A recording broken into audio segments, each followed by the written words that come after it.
Bonsoir Jean-Yves Baudot. Bonsoir Nathalie. À la une, Dexia avec un point final. C'est terminé, la banque franco-belge va disparaître, c'est terminé. Le conseil d'administration de la banque l'a confirmé ce matin à Bruxelles. C'est la fin d'une institution créée dans les années 90, une banque qui rassemblait une banque belge, une banque française, une banque que finalement connaissait peu le grand public, était pourtant très utile, notamment pour les communes ou encore les départements en France. Que vont devenir du coup les filiales, les structures de Dexia ? Eh bien, pour éviter la faillite pure et simple, le groupe va être démantelé, découpé en petits morceaux et vendu ou redispatché. En Belgique, par exemple, Dexia était une banque destinée aux particuliers. Eh bien, le gouvernement belge va nationaliser cette activité. Ça lui coûtera 4 milliards d'euros.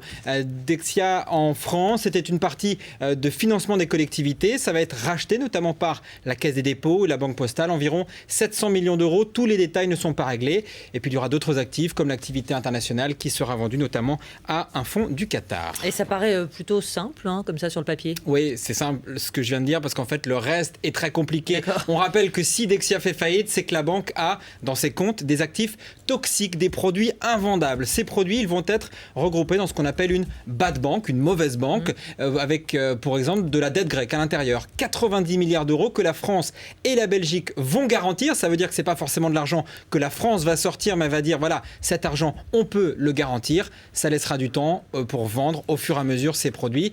Des produits toxiques qui ne viennent pas d'ailleurs de nulle part. Ce matin, le patron de Dexia a rappelé que c'était Christine Lagarde, notre ancienne ministre de l'économie, qui avait demandé l'an dernier aux banques de conserver ces produits pour éviter une faillite, une crise. En gros, si Dexia coule, ce serait de la faute du gouvernement. Écoutez.